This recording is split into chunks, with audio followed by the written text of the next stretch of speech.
네, 조국 법무부 장관 후보자의 청문회를 앞두고 여야가 화력을 끌어모으고 있습니다. 조 후보자 사모펀드 의혹과 가족의 복잡한 부동산 거래가 인사청문회 최대 쟁점으로 떠오르고 있는데요. 네, 전문가와 정치권 소식 짚어보도록 하겠습니다.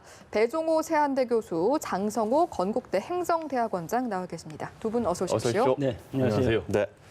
자, 조국 후보자의 각종 의혹이 불거지고 있습니다. 먼저 이 사모펀드 74억 원 투자 약정 논란인데 실제 투자 금액은 10억 원 정도고 한도가 이제 그렇다는 거지만 어찌됐든 이제 본인의 재산보다 더 많은 금액을 약정했다라는 거잖아요. 어떻게 보세요? 그렇습니다. 이제 총 약정 금액이 74억이지 않습니까? 예. 그래서 일반 국민들이 보기에는 74억 너무 엄청난 금액이니까 예. 그렇죠. 국민들의 정서하고는 상당히 거리가 멀어 보이고요. 네. 그리고 말씀하신 대로 총 약정 금액이 74억인데 조국 후보자 측이 신고한 그 가족까지의 재산이 다 하면 이제 56억이거든요. 예, 그렇죠. 그러면 18억이 더 많잖아요. 그러면 이 18억을 도대체 어디서 어떻게 충당하려고 했을까라는 의문이 남거든요. 네. 여기에 대해서 이제 조국 후보 측은 실제로 투자한 금액은 10억 5천만 원밖에 네. 안 된다. 그리고 일단 약정만 그렇게 하는 것이고 그걸 더 안 내도 된다. 그리고 실제로 안 냈고 앞으로도 더 낼 계획이 없다. 이렇게 얘기를 하고 있거든요. 예. 그런데 가장 중요한 것은 이것이 과연 적법한가 아니면 불법인가라는 문제 아니겠습니까? 그런데 고위공직자의 경우는 주식에 직접 투자를 할 수가 없습니다. 예. 그렇기 때문에 이제 당시에 민정수석으로 발탁이 되기 전에는 개별 주식을 상당 부분 갖고 있었어요. 그런데 이제 법에 따라서 이걸 다 처분하고 이 간접 투자, 그러니까 펀드 투자는 가능하거든요. 그래서 예. 법에 따라서 투자가 가능한 투자를 선택했다. 이렇게 해명을 하고 있거든요. 그런데 두 번째로 국민들이 좀 관심을 가져야 될 게 어쨌든 이렇게 적법하게 투자를 했다 할지라도 터무니없이 많은 수익을 봤다면은 뭔가 유착 의혹이 있을 건데 이 부분과 관련해서 조국 후보 측은 실제로는 손실을 봤다. 예, 이렇게 얘기를 하고 마이너스다라고 있거든요. 예. 그렇다면은 법으로도 하자가 없고 그리고 손실을 봤기 때문에 여기에 대해서 결정적인 한방은 좀 없지 않느냐. 다만 아까 말씀드린 대로 투자 약정은 76억인데 본인의 재산은 56억이기 때문에 이 부족한 18억 이건 도대체 어떻게 충당을 하려고 했고 왜 이런 터무니없는 약정을 했는지 이 부분에 대해서는 청문회에서 조국 수석이 조국 이제 법무장관 임명 후보자죠. 예. 이 조국 후보자가 분명하게 설명을 해야 된다라는 그런 말씀을 좀 드리고 싶습니다. 예. 장 교수님 어떻게 보세요? 글쎄 약정 투자는 뭐 투자가 저는 아니라고 생각이 들고 어떻게 보면은 뭐 74억 규모의 투자 약정을 했어도 74억을 낼 필요가 없다. 이렇게 이제 조국 수석도 얘기하고 저도 개인적으로는 그렇게 생각을 합니다. 예.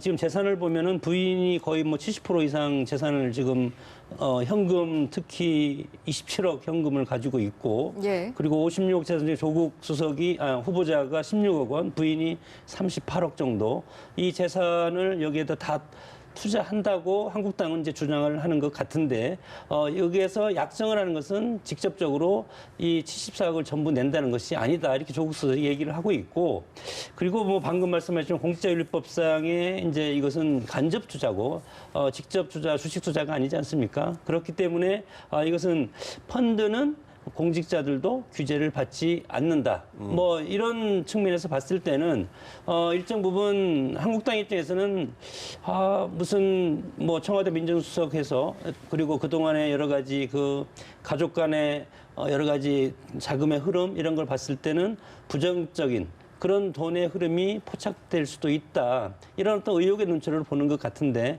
그러나 실질적으로 들어가서 보면은 원칙에 따라서 이것을 이제 분석을 해보면 그렇게 큰 그런 문제점이 발생할 것 같지는 않다. 저는 개인적으로 그렇게 봅니다. 네. 말씀해주신 것처럼 이제 조 후보자 측에서도 일단은 합법 거래다 이렇게 이야기를 하고 있는데 지금 또 이제 의혹이라고 해야 할까요? 이제 문제점으로 제기되고 있는 것이 야권 측에서는 투자 약정 시점이 좀 공교롭게도 민정수석으로 결정된 이후의 그런 시점이라는 부분을 지적을 하고 있거든요. 이 부분은 어떻게 보셨습니까? 그건 이제 아까 제가 잠깐 말씀드렸지만 예. 시점은 전혀 문제가 안 돼요. 예. 왜냐하면은 직접 투자는 법으로 안 되고 공직자윤리법상 간접 투자는 법으로 보장이 되기 때문에 아까 말씀드린 대로 본인이 직접 투자를 했었거든요. 민정수석으로 발탁이 되기 전에는. 그런데 이제 민정수석으로 발탁된 뒤에는 본인이 간접 투자, 그러니까 펀드 투자를 했기 때문에 이거는 법적으로 문제가 안 되는 거예요. 그러면 이제 여기서 문제 제기한 것은 그러면 왜 투자를 했느냐라고 얘기를 하면은 자본주의 시장의 꽃이라고 할 수가 있는데 간접 펀드 법을 지켜서 투자한 것까지 문제가 삼는 것은 상당히 제가 볼 때는 좀 지나치다. 예. 이런 말씀을 드리고 싶고요. 예. 그런데 일부 보수 언론에서 보면은 이 사모펀드 운영사가 굉장히 좀 석연치 않다 이런 문제를 제기하면서 뭐 관급 공사에 투자를 하는 그런 회사에다가 투자를 했다라는 그런 문제 제기를 하고 있는데 결과적으로 손실을 봤기 때문에 이것도 제가 볼 때는 그런 뭐 큰 설득력이 있는 것 같지는 않고요. 그리고 이제 이 회사가 4번이나 옮겼다. 예. 그리고 뭐 간판도 안 달았다. 이것도 제가 볼 때는 그렇게 설득력이 있는 것 같지는 않고요.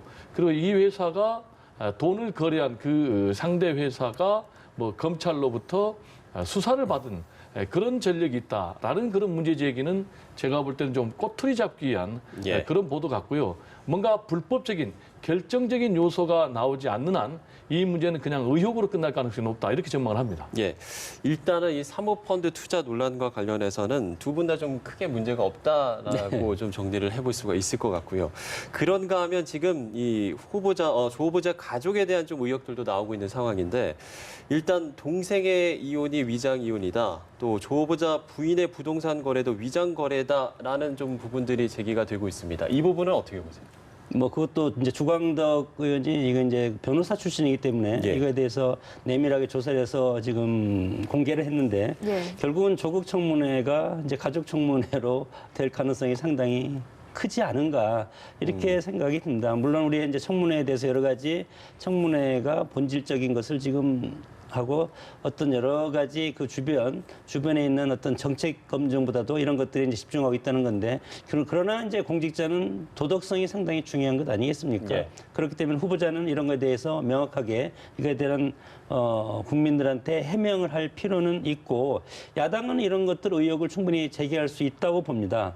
특히 부친이 사망 후 부친이 운영하는 웅동학원 재산을 빼내기 위해서 주광덕 의원은 이 정도로 위장이혼과 위장소송 이런 것들을 지금 후보자의 동생이 위장이혼과 위장소송 이런 것들을 지금 해서 했다고 그러는데 조 후보자 부친이 1996년 고려종합건설 대표로 있으면서 자신이 설립한 웅동학원이 사립학교 사학법인인데 여기에 16억 원대 공사를 수주를 합니다. 예. 16억 원대 공사를 수주하고 이 하도급 공사라고 하는데 하도급 공사를 조 후보자 동생인 고려시티 개발에서 이것을 맡다가 결국은 이것은 이제 기술보증기금에서 보증을 쓰는데 이때 당시에 IMF 외환위기 시대였기 때문에 이때 터진 외환위기 때문에 공사 대금을 받지를 못한 그런 결과가 있어서 예. 그래서 이제 기술보증 측에서는 이거에 대해서 어떻게 보면 채권 압류라든가 여러 가지 뭐 해야 되지 않겠습니까? 그래서 고려종합건설, 고려시티개발 그리고 그 부친, 모친 그리고 조 후보자 동생을 상대로 해서 여러 가지 이제 소송을 이렇게 이제 제기하게 됐고 이때 연체가 불어나서 42억까지 이것이 불어나서 이것을 감당할 수 없기 때문에 야당의 주장입니다. 이것을 감당할 수 없기 때문에 위장이혼을 했다. 이런 것들이 지금 주광덕 의원이 제기하는 핵심입니다. 예. 조 후보자 부인의 부동산 거래도 위장 거래다. 이 부분은 좀 어떻게 보세요? 이제 그것도 의혹이잖아요. 쉽게 얘기하면은 아까 교수님께서 말씀했지만은 어쨌든 간에 위장 이혼을 했다는 거 아니겠습니까? 조국 후보자의 동생이 위장 이혼을 한 이유는 당시에 기술 투자로부터 한 40억 원에 넘는 그런 대출을 받았기 때문에 거기에 이제 뭐 체납된 국세까지 하면 50억 원 정도 된다는 거예요. 그래서 그 모든 부채로부터 면탈받기 위해서 일부러 이혼을 했다, 위장 이혼을 했다. 라는 것이고 또 그 위장 이혼을 한 그러니까 조국 후보자의 동생의 부인이죠. 그 동생의 부인과 또 조국 후보자의 부인이 부인과. 위장 거래를 했다. 그러니까 예, 그렇죠.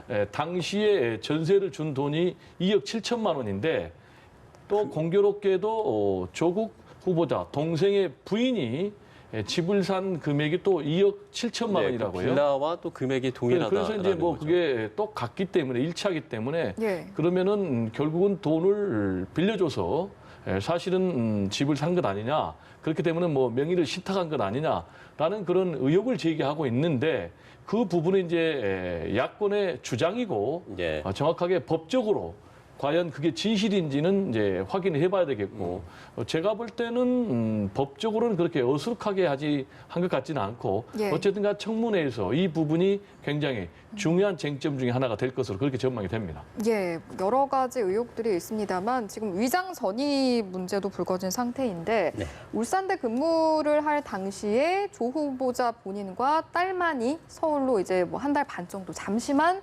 갔다가 다시 또 주소지를 옮겼다고 하죠. 이 부분은 어떻게 보셨습니까? 글쎄, 울산대 교수로 갈 때는 최연소 27살에 울산대 교수로 간 조국 당시 교수인데 예. 울산대에서 1999년 3월부터 2000년 4월까지 울산대 교수로 재직을 하면서 이때 그 조국 수석의 딸이 8살이었답니다. 예. 그래서 야당에서는 조국 수석의 딸을 위해서 서울에 위장 전입을 한 것이 아닌가 이런 이제 의혹을 제기하고 있고 그 내용을 보면 1999년 송파구 아파트에 전입을 해서 예. 그리고 한 달 뒤에 또 부산 경남 선경 아파트로 또 다시 옮기고 또 그 다음 2월에 송파구의 다른 아파트로 또 옮기고 이렇게 복잡한 위장 전입성 주소가 이전되는 그런 과정을 겪고 있다. 이것은 자식들을 위한 위장 전입이다. 네. 이렇게 이제 야당이 주장하고 있는 것이고 예. 위장 전입에 대해서는 우리 지금 현 정부에서도 상당히 2회 이상 위장 전입하면 공직에 임명할 수 없다. 이렇게 2017년에 했는데 정부에서 지금 얘기하는 그 위장 전입의 기준은 2005년 이후입니다. 그래서 조국 후보자는 이 기준에는 해당하지 않지만 그럼에도 불구하고 본인이 이거에 대해서 자식의 교육을 위해서 이럴 수밖에 없었다. 만약 그렇다면 그런 진솔한 모습이 저는 필요하다고 봅니다. 예. 자, 산호맹 논란도 계속되고 있는데요. 지금 김진태 의원이 조국 후보자가 이석기보다 더 위험한 인물이라고 아주 맹공을 퍼부었거든요. 이 부분에 대해서 좀 어떻게 보세요? 이제 말씀하신 대로 산호맹 이 쟁점이 제가 볼 때는 조국 청문회에서 가장 큰 쟁점이 될 것 같아요. 조국 전 수석이죠. 지금 이제 법무장관 후보자죠. 후보자가 국가보안법 위반 혐의로 산호맹 관련해서 6개월 동안 구속 수감됐고 징역 1년에 집행유예 2년의 처벌을 받은 건 사실이거든요. 그런데 이제 이 문제를 제기한 사람이 공교롭게도 김진태 의원이죠. 대표적인 이제 공안검사 출신이고 그리고 또 황교안 대표도 아주 집중 포화를 던졌어요. 근데 이분도 공교롭게도 이제 공안검사 출신이니까 예. 어떻게 보면 이제 산호맹 사건이 급진 좌파라면은 우리 사회에서 공안검사는 또 급진 우파라고 볼 수가 있거든요. 그래서 좀 전략적으로는 적절치 못한 것 같고 어쨌든 간에 지금 김진태 의원이 아로의 이석기 전 의원보다 더 위험하다라는 것은 사회주의 혁명 그리고 무장봉기를 선동을 했다라는 것이거든요. 그래서 예. 자유민주주의 기본 질서를 허물어뜨리려는 그런 시도를 했기 때문에 매우 위험하다라는 것이고 이것과 관련해서 지금 조국 후보 측이나 또는 이제 민주당 측에서는 아니다. 당시에 투쟁을 한 거는 맞지만 반국가 투쟁이 아니고 전두환 노태우 군사정권으로 이어지는 반정권, 반군사정권 투쟁이었다. 이렇게 얘기를 하거든요. 그런데 당시 산호맹의 핵심 인물인 백태웅, 이분 같은 경우는 엄청난 고문에 의해서 3번이나 실신했다. 이렇게 또 얘기를 하면서 이제 고문 조작을 또 제기를 하고 있거든요.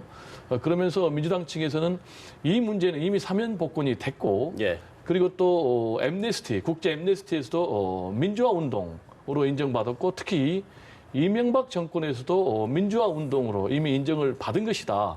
그래서 더 이상 색간론을 제기하지 말아야 된다. 이렇게 주장을 하고 있는 상황이거든요. 예. 여기에 대해서 이제 조국 후보자는 간접적으로 자신의 잘못을 시인을 해요. 20대 조국은 미흡했다. 그리고 자랑스럽지도 않다. 그렇지만 또 부끄럽지도 않다라는 이제 그런 입장을 밝혔는데 제가 볼 때는 이 문제에 대해서는 이제 법무장관 후보자이기 때문에 청문회에서 공정한 법 집행 그리고 헌법 질서와 가치 그리고 또 앞으로 대한민국 기본 질서 이 부분을 분명히 수호하겠다라는 그런 입장 표명이 좀 있어야 되지 않겠냐라는 생각이 듭니다. 예, 예. 알겠습니다. 이제 한국당 입장에서는 이 소재가 상당히 중요하고 핵심적으로 소재라고 생각하는 것이 차별을 할 수 있는 어떤 정체성의 문제를 건드릴 수도 있다는 그렇기 때문에 이거에 대해서 집중적으로 공격할 가능성이 상당히 큽니다. 물론 이제 배 교수님하고 생각이 같으시네요. 핵심 네, 뭐 쟁점이 될 것이다. 핵심은 그런데 여당과 조국 후보자 같은 경우는 그 시대 상황에 대해서 그럴 수도 있었다는 이런 합리적인 그런 생각을 지금 주로 이제 주장을 할 것 같고 야당 입장에서는 우리가 민주주의 정치 질서를 가지고 있는 민주주의 헌법을 가지고 있는 공화국인데 이거에 대해서 사회주의 무장 봉기를 꿈꾼 남한 사회주의 노동자 동맹 이런 것들 활동을 그때 당시 했다는 것은 조국 후보자가 법무부 장관으로 되기에는 부적절하고 조국 후보자의 머릿속에는 사회주의 혁명을 꿈꾸는 반민주적인 그런 사상이 담겨 있다. 이렇게 지금 이제 주장을 하고 싶기 때문에 네. 이것은 여당과 야당이 치열하게 서로 격돌할 수밖에 없는 소재라고 생각을 합니다. 예, 이렇게 여러 가지 의혹들에 대해서 저희가 지금 함께 짚어보고 있는데 이런 일련의 의혹들에 대해서 조 후보자는 국회에서 수상하게 답변을 하겠다 이렇게 밝힌 상태거든요. 네. 비교적 좀 신중하게 다가가는 모양새처럼 보이는데 어떻게 보셨습니까? 언론이 상당히 이제 무섭다는 것을 과거에 교수 생활을 할 때는 잘 몰랐을 텐데 이것이 이제 청와대 민정수석과 청와대 근무와 그리고 이제 청문회 본인이 직접 당사자가 되어 보면 본인이 예. 말을 한마디 잘못하면 엄청나게 큰 회오리 바람에 다시 역풍이 불 가능성이 상당히 크기 때문에 지금 조국 후보자는 말을 아낄 수밖에 없다고 봅니다. 예. 매를 맞더라도 청문회에 가서 한 번에 다 맞겠다. 청문회에서 마지막 내 맷집을 가지고 버텨보겠다 이런 이제 취지고 왕왕 보면은 다른 후보자들은 언론 플레이를 많이 하지 않습니까? 조국 수석도 직전에는 물론 뭐 여당 의원들한테 뭐 문자를 보내가지고 내 이러한 것들은 내가 소명을 하겠다 해서 이제 보낸 것도 있지만 그러나 지금 입장에서는 최대한 말을 아끼면서 청문회에 들어가서 현장에 가서 질문한 것에 대해서 답변하고 그런 말수를 줄이는 것이 더 큰 공격을 받을 수 있는 그런 빌미를 제공하지 않기 때문에 전략적으로 지금 말을 아끼고 있다고 봅니다. 예. 배 교수님 덧붙일 말씀 있으신가요? 지금 이제 조국 후보자 같은 경우 그래도 굉장히 큰 원군이 있는 게 심상정 정의당 대표입니다.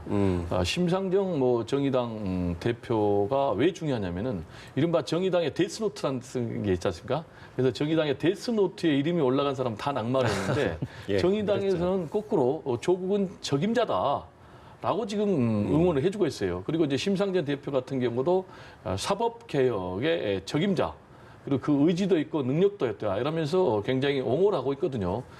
그러면서 또 동시에 한국당의 이른바 공세에 대해서 이거는 색깔론이다. 네. 그래서 시뻘건 녹물을 퍼부어 가지고 국민들로부터 정당한 평가를 할 수 없도록 만들고 있다라면서 조국 후보자를 적극 응원을 하고 있거든요. 그러면서 이제 동시에 과거에 조국 후보자가 기고했던 폴리패스 문제라든지 또는 자신의 개인 문제 이런 것들에 대해서는 국민들의 의혹이 또는 의심이 남지 않도록 소명을 잘 해야 된다라고 해서 앞으로 이제 청문회에서도 이런 모양새가 그대로 연장이 돼서 이어질 것으로 그렇게 전망이 됩니다. 예, 알겠습니다.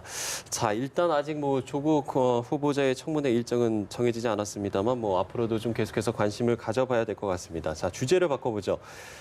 문재인 대통령이 광복절 경축사를 통해서 평화 경제를 언급을 했는데 그 다음날 이제 북한이 이제 막말과 비난 성명으로 미사일로 화답을 했습니다. 일단 지금 대북 정책을 바꿔야 한다는 야당의 비판이 계속되고 있는데요. 이 상황을 좀 어떻게 보세요? 지금 북한의 대남 전략이 좀 바뀌고 있는 것 같아요.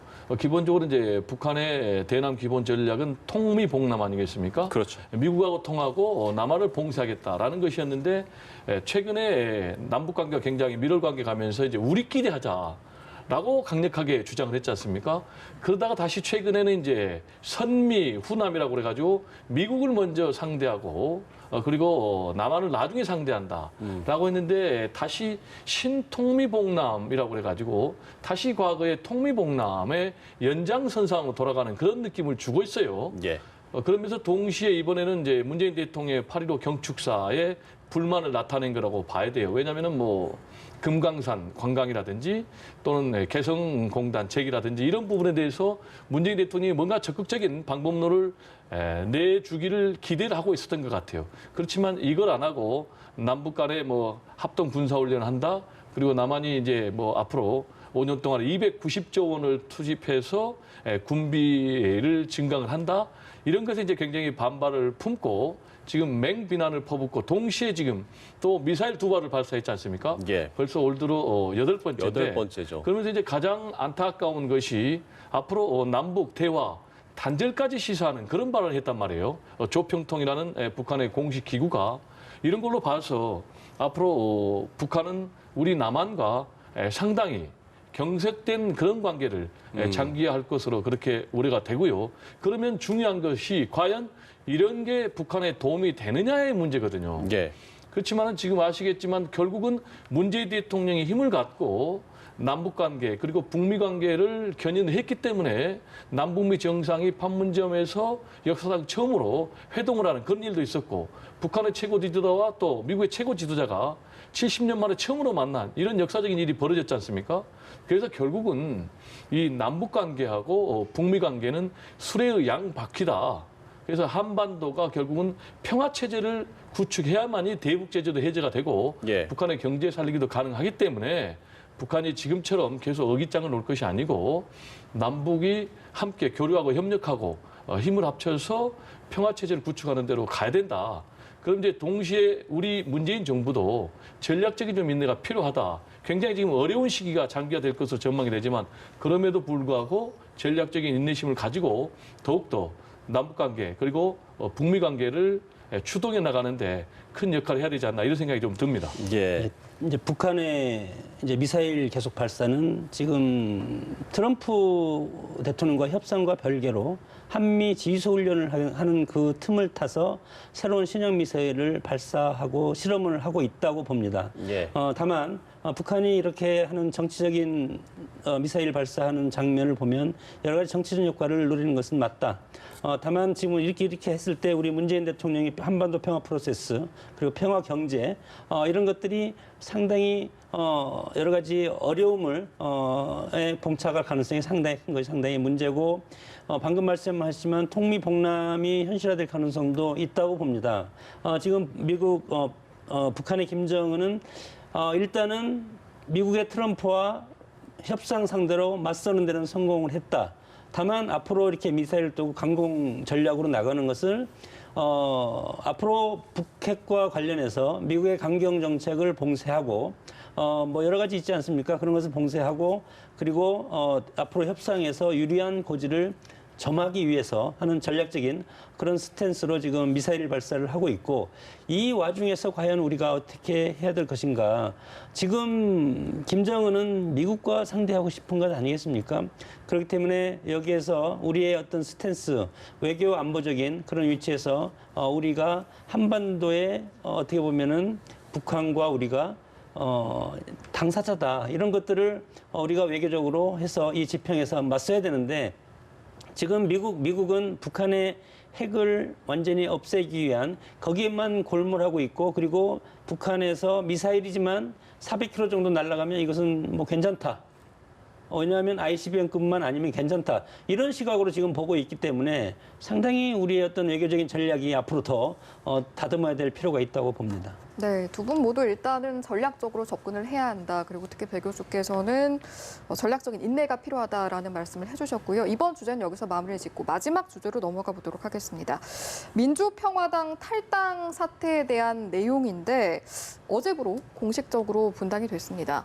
앞으로 정계 개편의 향방 어떻게 좀 전망을 하시는지요? 앞으로 정계 개편 굉장히 어지럽다고 봐야죠.